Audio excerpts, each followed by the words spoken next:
My name's Karen Crofts and I'm Director of Hunter Writers Centre, and I'm here today with Annabel Smith, the 2019 judge of the Newcastle Short Story Award.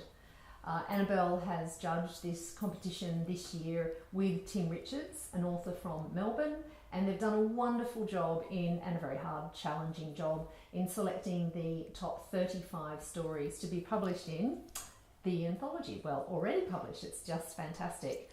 This is the fourth year that we have held this competition, and this is available now for sale for $20 from our site and our website. And I must say, the diverse selection this year is just fabulous. So welcome to Newcastle, Annabel. Thanks, all Karen. the way from Perth. Yes, thank you. It's great to be here. That's fabulous. So let us know a little bit about your background as a writer so that we can get some context about, so everyone can understand why we chose you and asked you to judge this competition. Sure. So, as you said, I'm a writer from Perth. I've had 3 novels published. My first novel was A New Map of the Universe. That came out a long time ago now, 2005, with UWA Publishing. And that one was shortlisted for the WA Premiers Award, which was really exciting for me for my first book.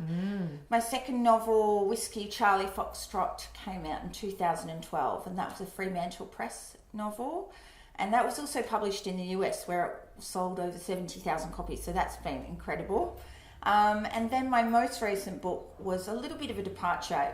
It's an experimental, interactive digital novel and app called The Ark, which I decided to self-publish because I wanted to do a lot of things with it and that I didn't think I'd be able to do with a traditional publisher. So that was a big steep learning curve for me. Yeah. What's an example of some things that you wanted to do that you weren't sure you could do with a traditional publisher? Well, I wanted to have the app essentially, and there aren't many publishers at all that invest in that kind of stuff. Yes. And I wanted the app to have a whole lot of features, a fan fiction hub, and for people to be able to interact with the book. And there's a kind of fly through, visual stuff and audio stuff. So lots of bells and whistles. Fantastic. And I really felt, when I looked around, I could see that there were no publishers doing that. So I decided to do it myself. So it must be a lot of work. Enormous amount of work. Yes. And I worked with a whole team of people, so it was like being a project manager. And it was also very expensive. I was supported by an amazing grant from the Australia Council, which was wonderful. Fantastic. And that sort of funding is so important for writers. Yes. So, and in terms of this competition, how did that sit in your year? Was that something that you were? Did you find it a bigger job than you thought? Yeah, it was a bigger job than I thought. I think I underestimated how long it would take me to read the stories. But it was great too. It was great to see the breadth of what's out there and what people are writing, and to discover as well that when you see the actual list of names at the end of the stories you've chosen, that there are writers whose names you recognise, but there are also writers you've never heard of. So you're like, these are the new up-and-coming writers that we're going to see in the future, and that's really exciting. Yes, exactly. There's someone in the book who had never penned a short story before and never entered a competition because he'd never written a short story before. He had written a lot in the field of science. And we'll actually meet him today at the prize ceremony. But he's just so shocked that he's made it into the top 35 out of hundreds and hundreds of entries. So it's just wonderful, and that's what we like to do at Hunter Writers Centre, is just discover new writers, new talent. Yeah, and I think what's great too is that talent comes from all over the country. It's not just local. As Tim says in the introduction, it's a truly national competition. It is. I think what's interesting about that story you mentioned, though, in particular, is he's a bit of an outlier in the sense that I think there's a lot of people whose stories I read who you could tell had never written a short story before, and it showed in the sense that they didn't quite have the ingredients that you need to make a story really sing. So he's obviously quite a natural talent. The fact that his first go at it, he really nailed it, because it's a really tricky form, I think. Yes, it is. And look, last year our judge, Ryan O'Neill, He noticed a pattern, and I'm wondering what patterns you noticed that you would probably advise maybe against. He noticed a pattern that so many stories started with the main character waking up. Oh, yeah. Did that happen again? Yeah. And the thing that I noticed, and Tim and I were talking about, and in fact I started to keep like a little record of it, was how many stories had people making or drinking tea or coffee. Really? There was barely a story in there that didn't have that. And I was thinking, just leave that out. You don't need that. It rarely adds anything. Yes, not only is it perhaps a filler, it's also, when you're judging a competition, not a fresh idea. No, not a fresh idea. If someone threw a cup of coffee across the room, that would be refreshing. I'm really impressed with, some of those big aspects of a great short story, which is the great idea, the plot or the event, the central event that has come up, then the execution of it, and then the fine balancing of all the aspects, like how you introduce characters, when you introduce them, where you place them, and the pace and the tone. And that's the thing about these finalist works, is they really have pulled it all together. Yes, absolutely. I think as well what you notice when you read so many stories at once is, in fact, the idea in some ways is the smallest part, because some of the winning stories and the stories that are anthologized, the idea is actually very small. It's not a big moment. It's perhaps a really small shift in the way someone thinks about something or in their relationship with someone else. So it's not about having a grand idea, and it isn't necessarily either about having a twist. I think a lot of people think, a short story has to have a twist, and it doesn't. It has to have a moment where you feel things change, but that's enough. And if you get those other ingredients right, that moment can feel really profound. Yes, like just a shift in something that if executed well will feel like a twist. Yeah, exactly. For the reader, yes. However, there are stories with big ideas and big moments, but yes, the small moments carry just as much weight and leverage as the other stories. And we have that moment, the whole setting of, say, the second prize winner, Mountains of Oregon, where it's all set in a library. Yeah. And such a difficult environment to make spunky and lively. She certainly pulls that off, and that one does have an awesome twist, actually. It does, but it's got a fantastic atmosphere. Yes, it does. You really don't know where things are going with this. No, you have no idea.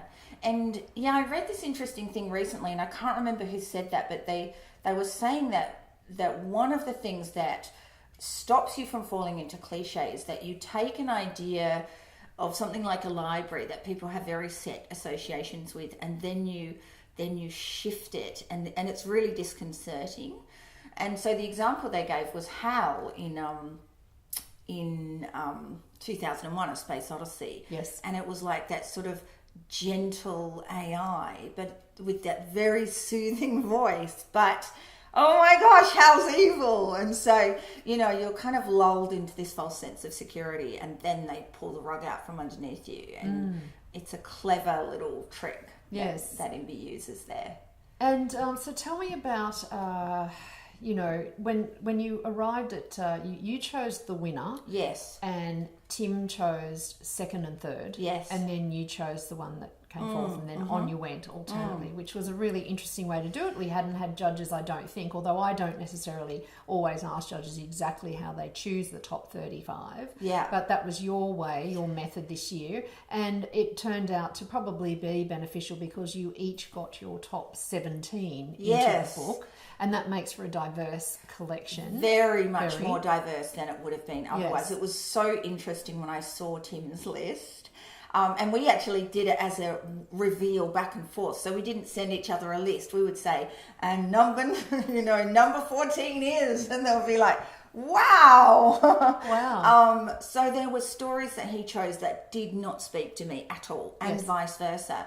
And I think that's a real strength, actually, because and it also shows how incredibly subjective these things are, that I think what one person looks for in a story is not the same as what another person looks for, even if those two people are both, they might both have PhDs and they might have read, hundreds and hundreds of stories, and they might have a general idea of what makes a story good, but what speaks to them and what makes a story spark and stand out for them is different. Yes. And I think it's so important for people when they enter competitions to know that, yes, there is a baseline of talent that we're looking for and competence, but it is in the end subjective because you're comparing apples and pears. You can't put two short stories next to each other and say, this one is objectively better than this one.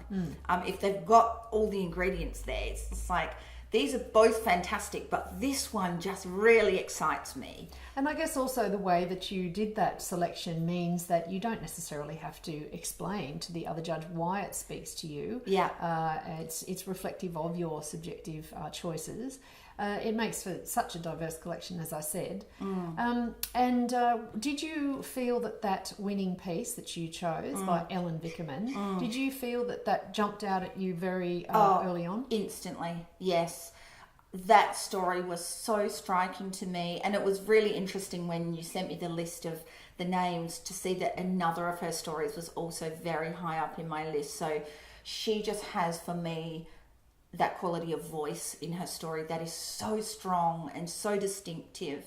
And there was such a beautiful, emotional, but very subtle and controlled emotion in that winning story.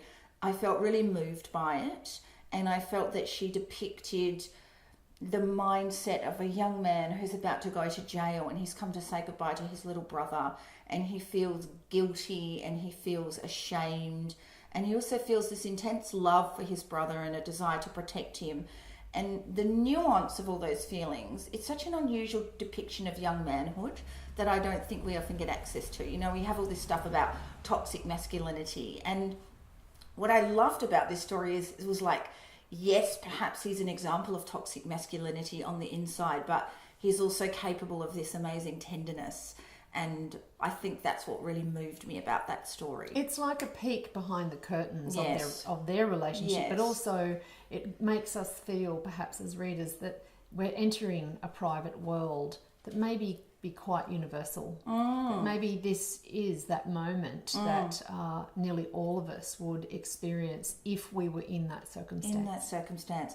And I think what you say about the private world as well is she literally puts us into the private world. He crawls under the trampoline to be with his brother, and it's a space that he entered and remembered from his own childhood. And so there is that intimacy. They're right next to each other on the ground, and it evokes that thing of childhood where you get into little spaces and you have these intimate moments with a friend or a sibling, and there's just, it's so rich, that story. And the dialogue was really strong, and that dialogue had an undercurrent all the way, and you almost wanted to be the one that breaks down, and yet when the breakdown happens, I found it quite shocking. It really tore my heart out, but it also really unsettled me, because by the time it came, it was almost overdue, which is also very realistic in life. Yeah, you feel and therefore it threw me again in a double way. So the whole arc of the story was very good. Yeah, so well managed. And I think as well, the other incredible thing she does in that story is she uses the second person voice. She says you, and I mean, I teach writing, and what I always say to my students is, use the first person or the third person. Don't even, I always say to them, it can be done, but it's so hard to pull off. And then I read this story and I'm like, wow, she took on a really difficult technical challenge as well as everything else that she was managing. So I think she's a great talent, and will be really exciting to see what she does next. That's great. So for all those people who didn't make it into the book, there would be, of course, so many people who nearly made it. Oh, yes, very much so. As well as many, many people who probably need to do a lot more work on their craft. Yes. And do some more study and read more and all that you would probably advise. What do we say to all the people who have... One thing is someone who has written a story and sent it out to a number of competitions, perhaps, and it's not got anywhere. Yes, well, I actually saw a story that I had read in another competition that I judged. So what I think is important is if you have submitted your story several times and, not being shortlisted, you need to have a fresh set of eyes on that story. You really need someone to tell you, is this story close but not quite there? Is it one that might win, but just if the field was not quite so competitive? Or is it a story that just hasn't got the right ingredients? And I think what I really noticed when I was reading the stories was I divided them into 3 groups. Mm-hmm. Essentially, there were what I thought were prize-winning stories, and there were many, many more stories in that category than were able to be in the book. So there were a lot of stories that could have easily made it in.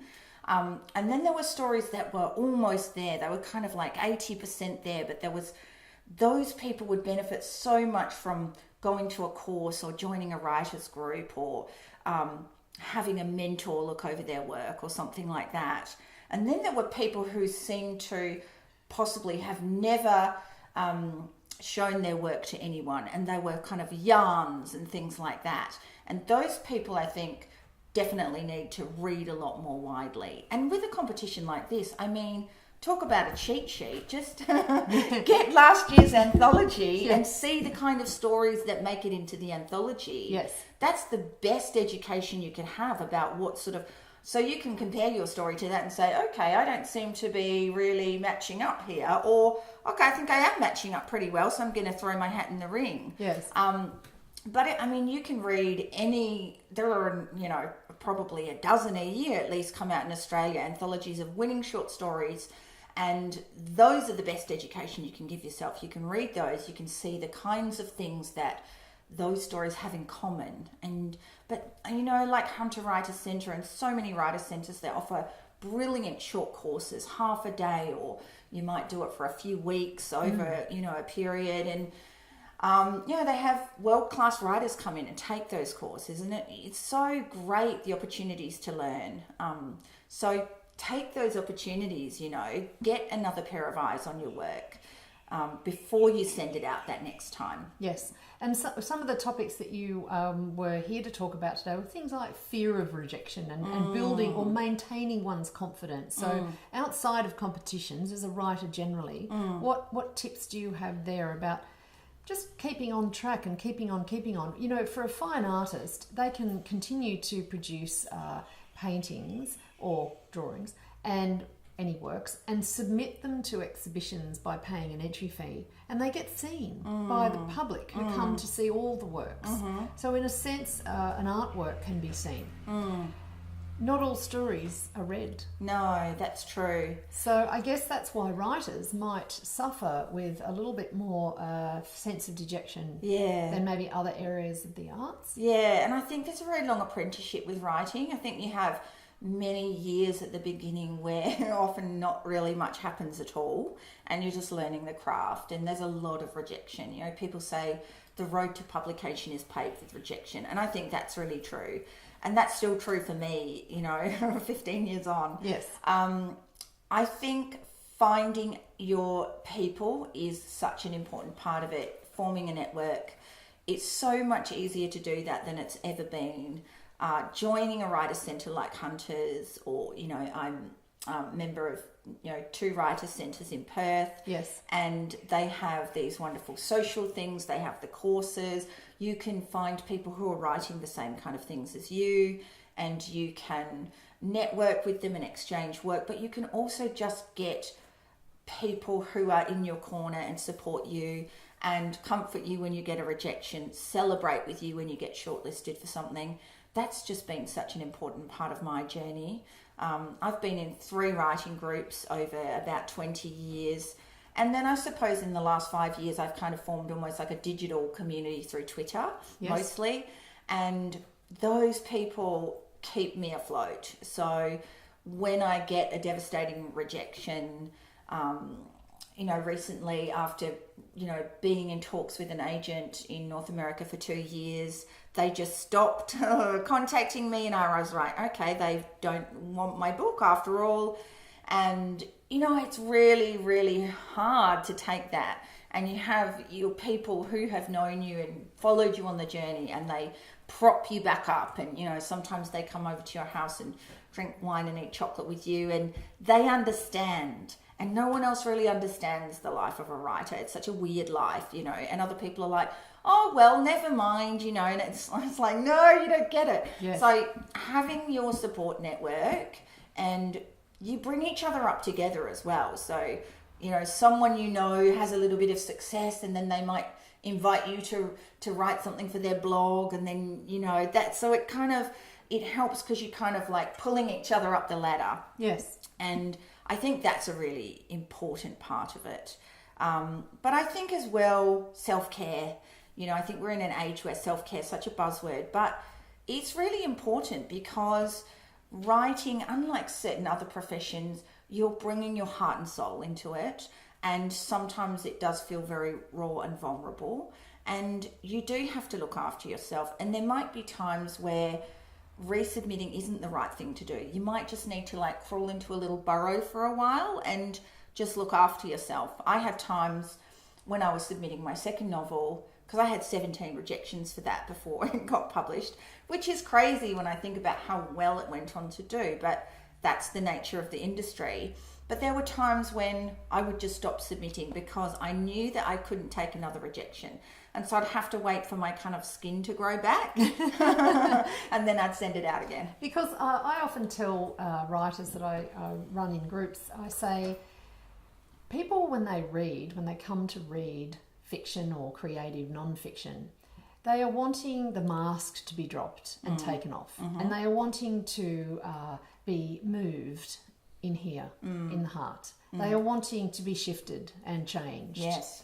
In order to do that to a reader, you're going to have to yourself get deep in the heart and go behind the mask and not just deliver what we get all day long in society, but that other private stuff that goes on not fake inside. News. Not fake news. Yeah. So that is very draining. Yeah, it is. Because, and that is that heart and soul. The definition of it is that you really are delving deep to deliver, to have readers connect. At the same time, I think you do still have to know this piece of work that I created has been rejected. I personally haven't been rejected as a human. Sometimes it is hard to find that boundary because you have put parts of yourself into it. But it's not you that's being rejected. It's important to know that. It's something you've created and it's personal, but it isn't you. And also there are so many reasons something can be rejected. Yes. It might just be not what they're looking for at that time, or it was wonderful, but they didn't have the right balance of stories, of different genders. And so, they selected one by a woman instead of a man to round out the group, or anything like that. There can be all sorts of reasons why rejection happens. And a lot of them are not to do with the quality of the work. The quality of the work might be there, and there's other factors coming into play. And those other factors are important because they're about diversity and inclusion and letting marginalised voices come forward. So yes. And so I guess one of the take-home messages too is don't throw your stuff out. Don't discard it. Keep it. Put it away perhaps for a while and then bring it out again at a later time with fresh eyes on it, work on it, resubmit. Absolutely. That whole process. Yeah. I wanted to ask you one last question, which was a little bit about speculative fiction, which covers fantasy, dystopian worlds, sci-fi, those sort of genres, paranormal. There's so many. I love it when our judges select pieces for the anthology that touch on speculative fiction. But it's getting to the point now where I don't think we need to really have this divide, do we? Because there are some pieces in here that, are they? Yes, they're looking into the future. So an example is Notes from an Australian Human Farm, set in 2082. And it is a story that's a daily diary of a post-AI ruled world. Well, when I say post, it is ruled in an AI by AI. And, you can then equally read a newspaper article or on your news feed, a report that is almost a mirror of that story. The boundaries are dissolved. Yeah. So I wanted to ask you, what have you felt about this collection and what's happening with those sorts of stories that are coming through in speculative fiction? Because just a couple of years ago, hardly any of those types of stories made it into the anthology. I mean, one of the reasons I was excited to work with Tim was because I know that he's really open to that, and some of his stories are sort of, venture into that territory. And that's an area that I write in and am very interested by. And I think it's where some really exciting stuff is happening. Unfortunately, I do think that it's a genre that is still somewhat ghettoized. I think there's a stigma attached to it as being kind of nerdy, and people are like, I often say to people, I write speculative fiction, and they say, what's that? And then I say, well, some people call it science fiction. They're like, oh, I hate science fiction, I don't like Star Trek. And it's like, that's not the only science fiction out there. I mean, the popularity of a TV program like The Handmaid's Tale shows that people are fascinated by those ideas. They just need to let go of their kind of old-fashioned attitudes. They think it's about spaceships and talking plants, and it's like there's so much more to it than that. And there's that very human side of it now, the kind of humanist speculative fiction. I would love to see a lot more speculative fiction being submitted. I must admit, I was disappointed by the percentage that was speculative. It was great when I would see one and be like, oh, this is a little bit different. I'd like to see still more of it, because I do think there's a shift in the sense that it's being acknowledged. This year's Miles Franklin longlist had Jane Rawson's From the Wreck, which is an extremely weird, absolutely wonderful book.